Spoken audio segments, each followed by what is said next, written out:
Mike. Where's your better half at?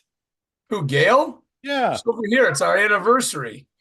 Happy anniversary, Can we get rid of the blur? Yeah, I got Michael. He doesn't know how to do anything on Zoom. That's why I said, where are you at? I'm here. What do you want? There? Yeah, that one. This one? Yeah. Oh, Much better. whoa. Yeah. So 30 what years? 29. 29. 30, 40 what years? Happy anniversary, Bongo Mike and Gail. Thank you very much. Thank you. 29 years. And there was 7 before that. Oh my goodness. Gail. Lorrie. Hey. Hello, Lorrie. Hey. Oh, Yeah, there you go. Hello. there. More better. Hi. Gail says hello. So We were talking about how cool the shows were over the weekend. Oh, they're fun. Super fun. yeah. I actually went to Toadstool Pub on Friday Uh-huh. because I hadn't seen Mitch the Lip in about 2 years. Okay. And I got there and Mitch says, "Do you have any percussion in your car?" And I said, "Just the washboard." So he says, "Here, look at the set list."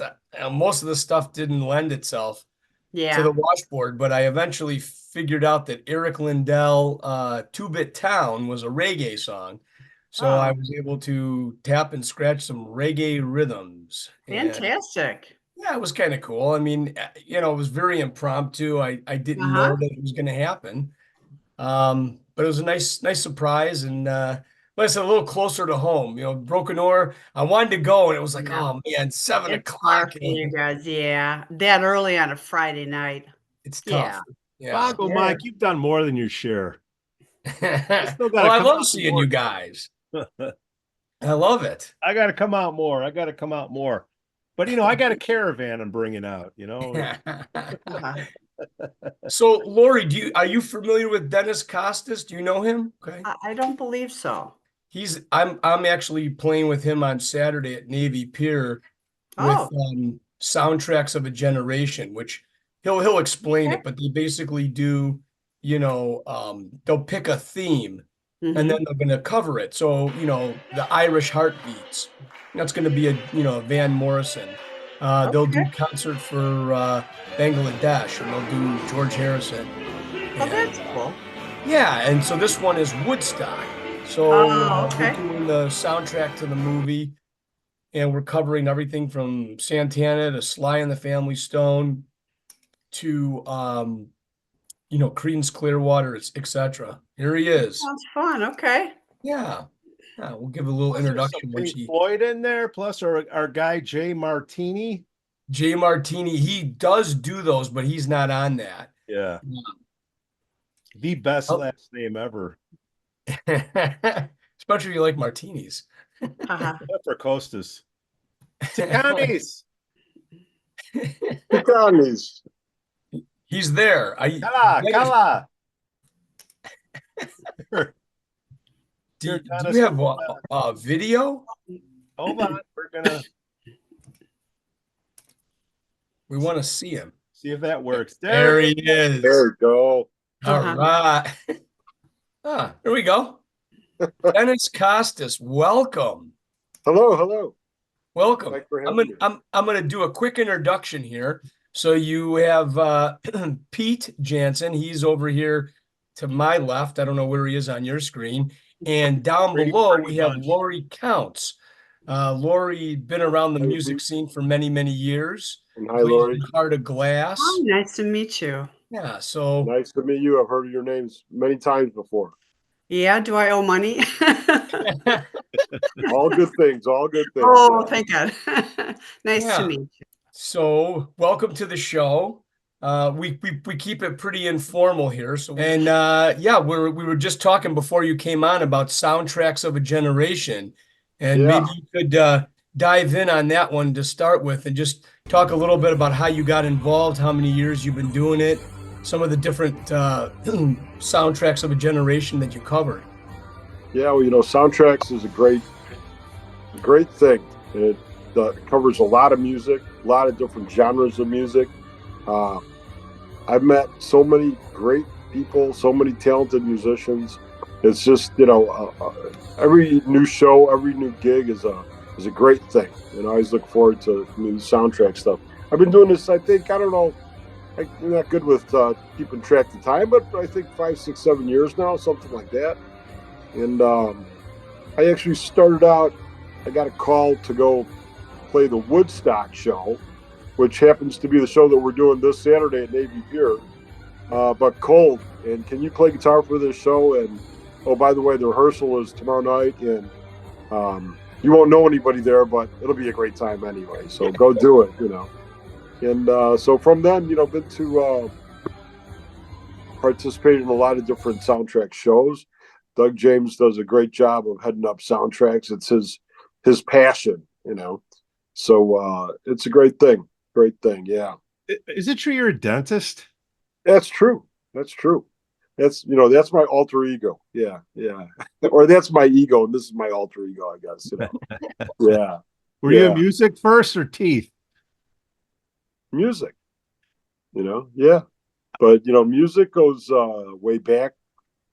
Music goes back to, I always kind of credit getting started playing music like everybody else at the time, the Beatles, the Stones, and of course the Monkees, which honestly, if you would have told me all those years ago that when you're an old man, you're going to be playing Monkees, I would have never believed you, but I'm doing it and I'm having a good time doing it, Oh, you're a believer. Oh yeah. Yeah. Yeah. I saw her face, but yeah, so I got started playing guitar way before I got into dentistry, obviously, and that was basically watching the Beatles, the Stones, those kind of bands, and then we actually he was kind of like a cousin of a cousin of a cousin kind of guy who was a guitar player, and he was a Greek guy. He was a bouzouki player as well, and his band played all over the place, and he was about 10 years older than me, and I would go watch him, and I would just sit there and I want to be that. I want to do that, And so I tried to steal some licks, and I still have a business card where he told me I was going to go buy my first decent guitar, and he wrote down Gibson SG ES335, that kind of a thing. So it's been deep in my heart for a long, long time. Yeah. Yeah, for sure. It's an interesting story too, because I met Dennis through, I think Todd Lazar and some of those guys over at the Wooden Nickel. And when I told my cousin Eli that I was playing with Dennis Costis, he knew Dennis. So he used to go and watch Dennis do Battle of the Bands back at Niles West, right? Yeah, and yeah. He latched on to what you were doing, and you were kind of his idol, and he kind of enjoyed watching you and followed you, and it was kind of neat to tie that together after all those years and say, oh yeah, by the way, Mike is Eli's cousin. So that was pretty interesting when Eli was telling me the history of how he knew you. There's a lot of connections between musicians, and some of them happen within a few days, and some of them take many, many years to develop, but I'm glad it did, yeah, most definitely. How does a Greek guy become a dentist? Don't you want to be like a cook or own a restaurant?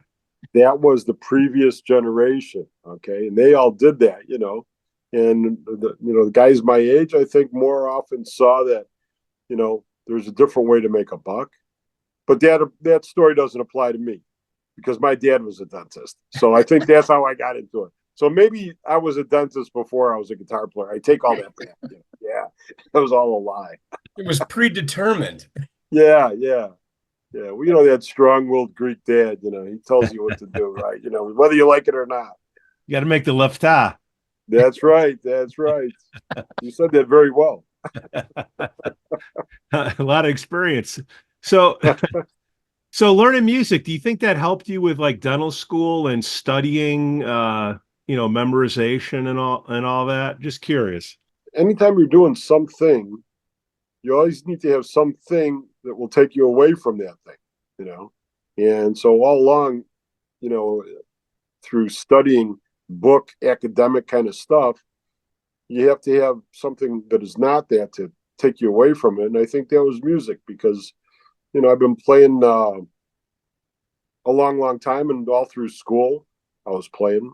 So to, take a step back, when I was telling you that story about watching the Beatles and the Stones and whatnot, so I decided I wanted to learn how to play guitar like every other guy that age, right? And I took guitar lessons for 6 weeks and realized that it was a lot harder than it looked, and I quit, but I had bought that guitar and it sat in the corner of my room. And then about maybe 6 months later, I got, really into it, started picking it up and got back into it. A couple of years later, while I was working towards, that academic excellence, I guess, I met, I know Mike Kondratowicz, who plays a lot of the soundtrack shows, phenomenal drummer. I've been playing with Mike since we were in literally fourth grade. And then a couple years later, I met Jay Martini, and we were playing in bands before we could drive a car. And then many years later, I'm playing with Jay Martini next week for the John Lennon show for, the soundtracks program, So it's pretty cool to have that as a side gig kind of a thing all these years. And, been playing with those guys all these years as well. It provides a good outlet, a good, it's therapy, right? It's therapy. It's spiritual. It's religion. It's, it's everything, so it's been a big, important part of my life all these years. Let's talk Jay Martini, because we're going to bring him on the show next. Did you have you had any experiences with Jay? So we needed a backup for our keyboard player, Ray, at the time, and somebody suggested Jay Martini, and he happened to be in town. He does leave town and travel, for periods of time, but he happened to be in town. And this was probably right around the end of the pandemic. The pandemic was kind of coming to an end. And he lived in Mundelein. We practiced in Mundelein at Eli's house. And he embraced it. He came in 2-3 practices, learned 25, 28 songs, whatever it was. And we went to Station 34 right down the street here from my house in Mount Prospect. And we played a show with him. And it was the second super spreader event that we had. A whole lot of people got sick with COVID that day. And I wasn't one of them. I don't know who the spreader was, but it was super spreader event number 2. I'll tell you, I was at that event, and I didn't get COVID either at that event, but it did allow me the chance to hook up once again with Eli, and also with Ron Hoshizaki, who Ron was a couple years behind me in high school and was good friends with my brother. Yep. Again, it's great to have this great community of musicians to see and to hear. And that was a super fun show. I mean, Jay is a consummate professional. He came in, he killed it. And he's welcome back anytime. I haven't had a chance to jam with him since then, but he's awesome, So and you've been playing with Jay since before high school, right? High school, we is when we met. Probably sophomore year. I think we were both probably 15, and we both went to go audition for the local hot band. That both of us failed the audition, and then that band broke up like maybe 6 days later.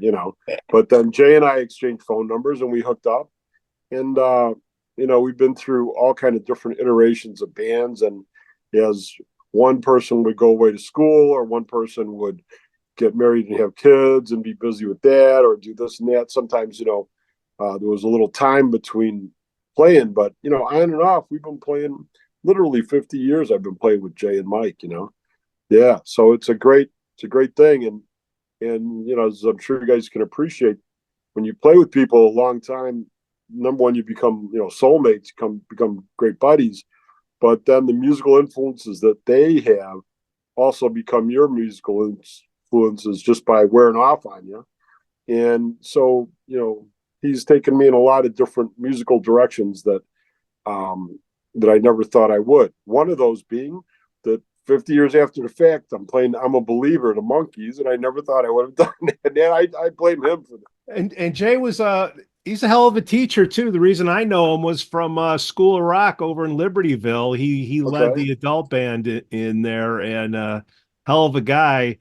in between bands or trying to, up your game a little bit, that's a good place to go do the adult bands. And Jay was a heck of a leader on that. All right, enough about Jay Martini, Dennis. Let's get back to you. How many bands are you in now? Did I see a Pink Floyd band in there somewhere along the way? So right now that band is kind of on hiatus, but it was a hell of a Pink Floyd tribute band. Have a cigar, yeah. Right. And it was a good band. We played all the clubs and did a good thing. And it was myself and Jay and Ken Johnson also on keys. So if you got keyboard players that are Ken Johnson and Jay Martini, how can you go wrong? Mike and Rick's on. Hold on, Dennis. I'm working on your Wi-Fi. And Dave Purdy. There we go. Our lead vocalist, and Dave. Okay, but it's just a great lineup, and everybody got along really well and had a good vibe for that music. So we did that for quite a while, playing a bunch of the soundtrack shows, doing the Lennon show, which we're doing at the Rouse Center next week. Jay Goeppner's heading that up. Jay is the lead vocalist, obviously, and if you've ever seen Jay in one of his many different bands, you know that he's just an amazing singer and personality on stage. The Lennon Project. Tell us about that. The people that just tripped over this podcast. Well, we're talking about Jay Martini's in that band. Well, we could pick up an extra visitor or two for you. What is it all about? Is it all Beatles stuff? Seriously, I looked on your Facebook. I saw it, and I'm like, Lennon stuff. Okay, yeah, it's a John Lennon story, so to speak. Okay, and we start around Magical Mystery Tour, Sgt. Pepper, and then we go forward to the Beatles breaking up, and goes through to the tragic day when John passes away. And it's a story that's told with John's music. And that band is a crack band, too. Really good band. We've got some great visuals that go along with it. Jay Goeppner, and he can tell you the story that goes behind those tunes, but also not just behind the tunes, but what was going on with John Lennon personally, professionally, all that kind of bit in there, So we've done that at the Des Plaines Theater a couple times, and at Arcada, and at the Lyric, and it's always a really popular show, really well attended, and it's a Jay Martini on keyboards for that too as well. Of course you do. So, yeah. So Jay Martini and Jay Goeppner do a thing called 2J Way. It's just a little duo kind of a thing. And I'm going to be privileged to sit in with them. We're playing at Navy Pier on the 27th. Wow. So I'm going to be playing with the 2J Way. Yeah. And we do a lot of poppy, Elton John and Beatles and things of that nature, Yeah. Cool. We got to get them on Bongo, Mike. I'll get Jay and Jay Goeppner actually is my neighbor. Go ring his doorbell. He's probably gigging someplace. Yeah. Oh God, that guy is always gigging. He also does Class of '68 with you as well, right? Yes. And Class of '68 is a great band, and we do stuff from '68 basically, and Beatles and Stones and the Turtles and the Hollies, and very vocal heavy kind of tunes, really good stuff though. Steve Wild heads that band up, and it's a good bunch of people, and it's a good night out dancing. And you got to wear the costumes. You got costumes. We have great jackets. They're really cool. How the hell do you wear that, Dennis? You just resolve yourself to just sweating like you never sweated before. You just resolve. You give in to the sweat. Dry clean it after every show. I mean, that's the idea. But I don't know. I missed a memo on our last show, and I had the suit pants on. I had a long shirt, tie, vest, and I'm like, I was literally sitting. Lorrie, you could speak up. I was sitting on the amp with my little fan next to me, like this, and I'm just dying, and the sound guy's freaking out. What's that hum? What's that hum? And it's the fan running through the bass. Dennis, I'm the rookie of the bunch here, so I'm learning these things as we go. How do you wear that outfit like in July? No, because I saw the picture online. You didn't have any cover. You're out there in the full sunshine. How the hell? Dude, what's your advice? I think it's just one of those things that you just get into it and you just get in the groove and feel the music vibe, and you don't think about it after a while. Like I said, you don't worry about the fact that you're dying of heat, and you have a water bottle that helps, but you just go for it. Just go for it. Yeah. Anybody ever pass out? There's no fancy answer to that one. Been close to it maybe, but in the spirit of the boogie, we all just persevere. Yeah. Yeah. I got a great story for that. So last year, it's summertime. It's like whatever, July or August.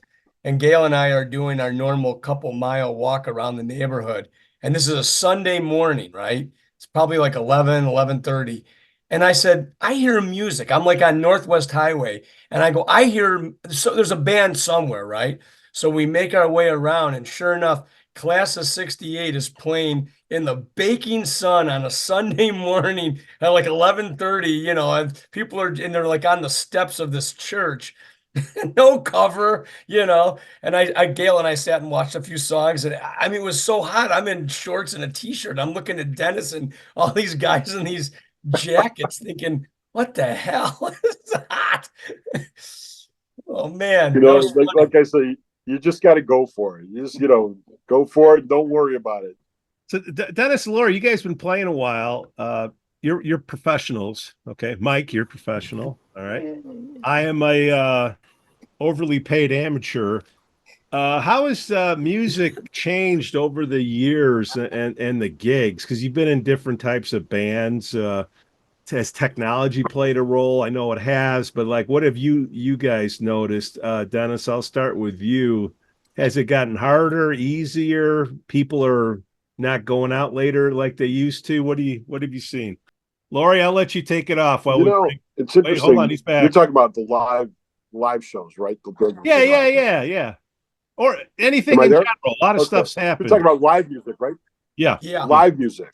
Okay. Yeah. So live, it seems that bands tend to draw people that want to hear that particular music, So the type of stuff, like, for example, that I'm playing, those people, they want to come out on a Sunday morning. They want to come out at 3:00 on an afternoon to watch the Van Morrison show at the Plains Theater on Father's Day. Come on out for that one, because everybody wants that perspective. That crowd will come out. We're not playing the kind of music that people are going out at 11:30 at night want to hear. So I'm sure there's those bands that are doing that, and they're hitting that niche too.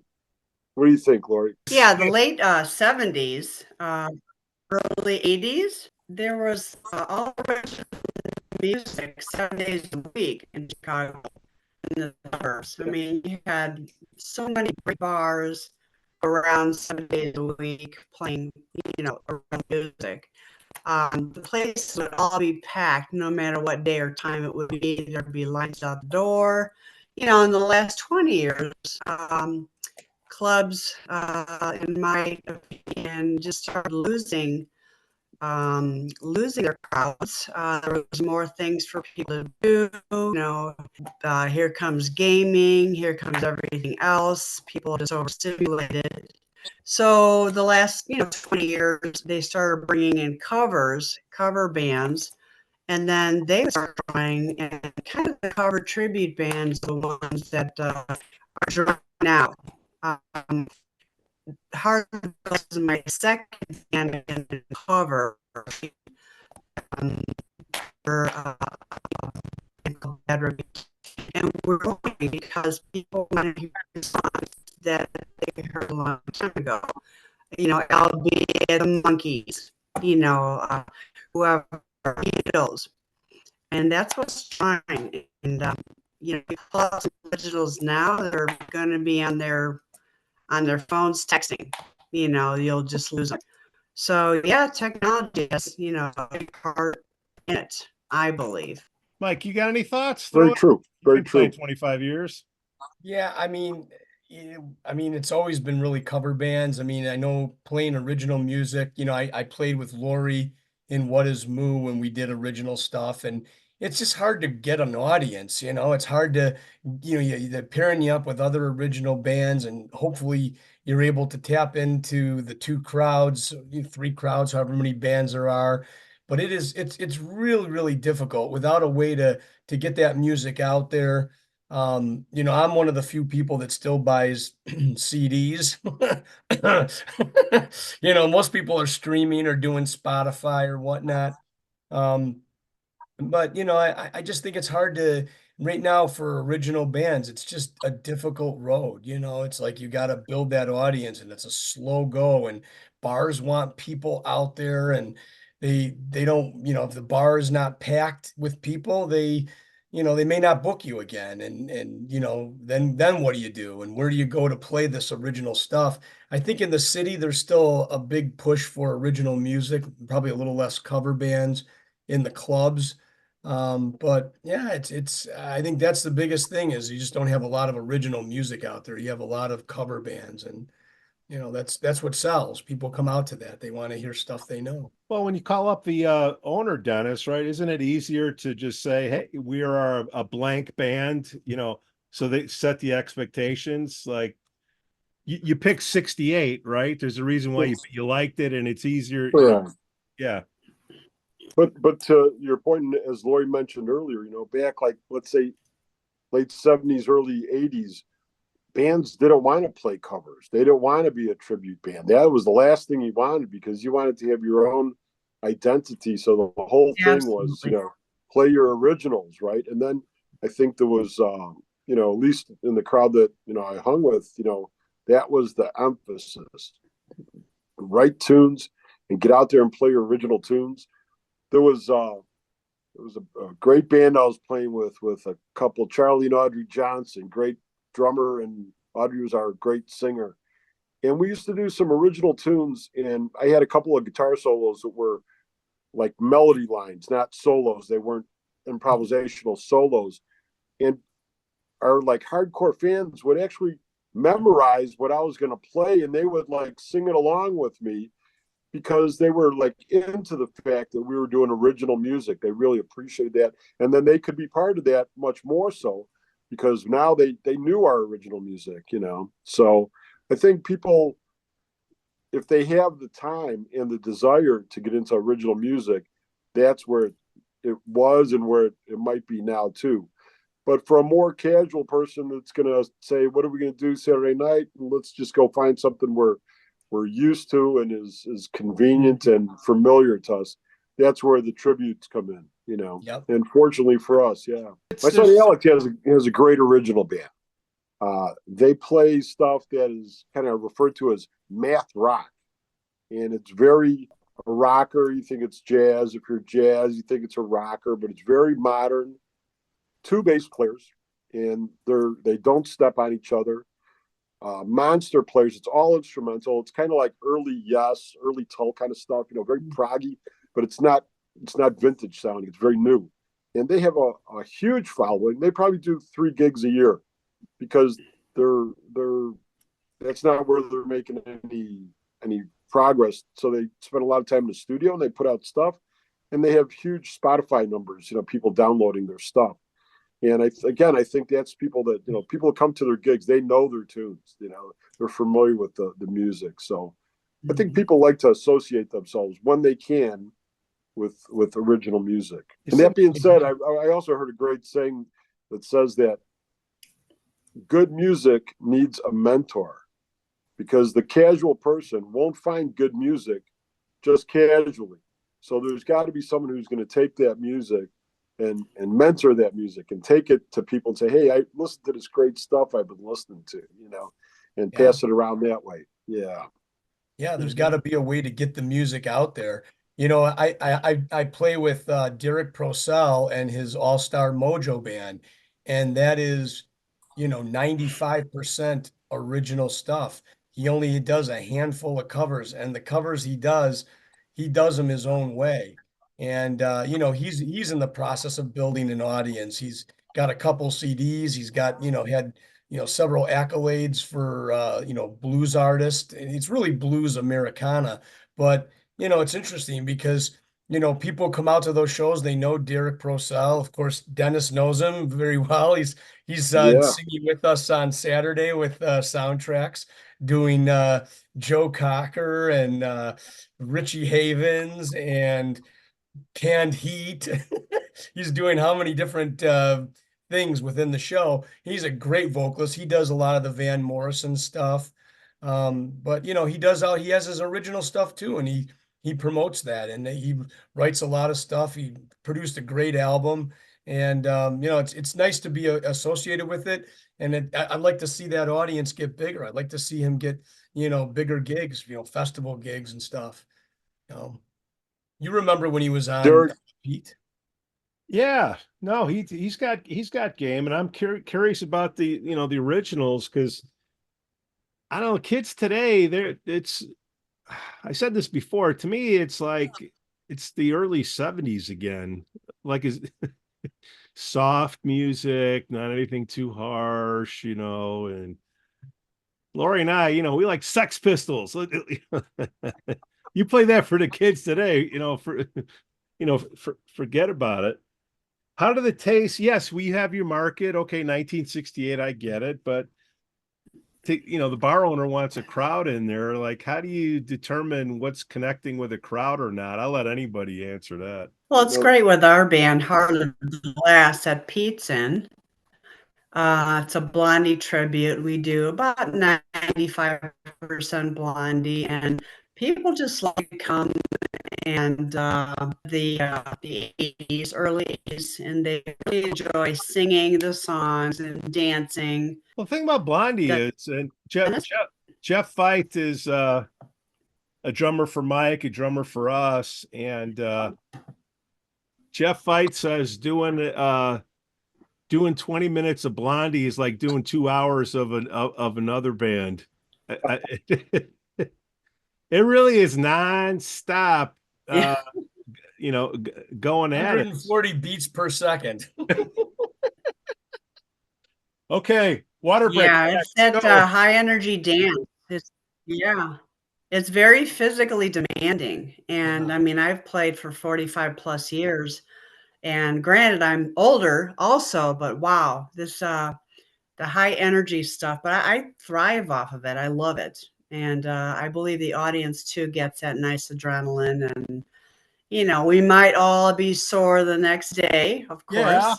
But yeah, it's a lot of fun. It's a lot of fun. You know, the high energy, that's the greatest drug, is that natural energy that comes out of music, you know, where you're grooving with the music, you're into the vibe, and you're getting that great feel. You know, that's a wonderful feeling. Wonderful feeling. And that's what ties all the various types of music in as well. You know, people that are listening to very different types of music, but they're really into that music, that high, that being in the zone, you know, it's the same thing, you know, whether you're listening to Blondie or to John Lennon or classical music for that matter, I guess. You know, that's not really my thing with classical music, but I'm sure there's a lot of people that it takes them away. It gives them that energy. Yeah. Taylor Swift. You want to do a Taylor Swift band, guys? Come on. You know, I know there's at least one Taylor Swift band out there, right? So, you know, in about 5 years, there's about 50 of them. Yeah. Yeah. Only one. So far. One just played the Rock House. Yeah. So, Lori, when is the next Heart of Glass show? I think we have one coming up. Yeah, Friday? this Friday we're playing at Tony D's in Elmwood Park. It's a club. They got a new stage set up and more gear. So we're at about 8:30, and then there's a band after us, Jessie's Girl. They do who's that? Springfield? Yeah, Yeah, right. Yeah, they're all 80s. So that Tony D's and stay away. You can't stand in front of the kitchen. Right. They got to fix that thing. I got to talk to that guy. Fix that. Bongo Mike, where are you guys at? Where were you just at, and where are you going to be at? Well, yeah, I sat in for one song with Mitch the Lip and the Side Hustle on Friday, very impromptu. But this particular week, I've got Thursday, I'm at the Wheeling Town Center with Black Diamond Sessions, 6:30 to 9. And then Friday with the Mosquitos at the St. D's Greekfest, which is also known as the Lincoln Square Greekfest, which is on the north side. We're playing 6 to 8, and then North Side, the band North Side, playing after us from I think 8:15 or 8:30 to 10:30. And then Saturday with my friend Dennis Costis and the Soundtracks of a Generation at Navy Pier, 5:30 to 8 o'clock, 2 1-hour sets covering Woodstock, all things Woodstock. I got my tie-dye ready. All right. That's what I like to hear. And then Dennis, what's after that show? Let's give you another plug. After the Woodstock, the following weekend, the 15th, is the Lennon Project at the Row Center, 7 o'clock. And the next day, the Displays Theater with Derrick Procell doing the Irish Heartbeat show, the Van Morrison show at Displays at 3 o'clock. And then actually the week after that, Tuesday the 18th, I'm playing with Class of 68 at an outdoor concert in Wheaton. And on Friday the 21st with Class of 68, we're doing an outdoor concert in Rolling Meadows. Okay. So, yeah, a lot of stuff coming up. They're Friday concerts, right? Friday in the park? Yes. Yeah. Yeah. Nice. Dennis, send me some videos and pics, my friend. We'll put them at the end here. We'll Awesome. get you at least 2-3 more people over there so you can get some more left eye. We need 2-3 more for sure. Do you give away free popcorn at the show so you can get some clients? Only sticky candy, gummy bears, and Tootsie Rolls. Bongo Mike, Lorrie Kountz, Dennis Costis, thank you for another riveting episode of the HOG Podcast. Thanks, Dennis. Thank you very Take care, much. Lorrie. Nice to meet you, Dennis. Oh, we'll Good be talking playing to you. together soon. Most definitely. Bye, Look forward guys. to it. Take Bye-bye. care.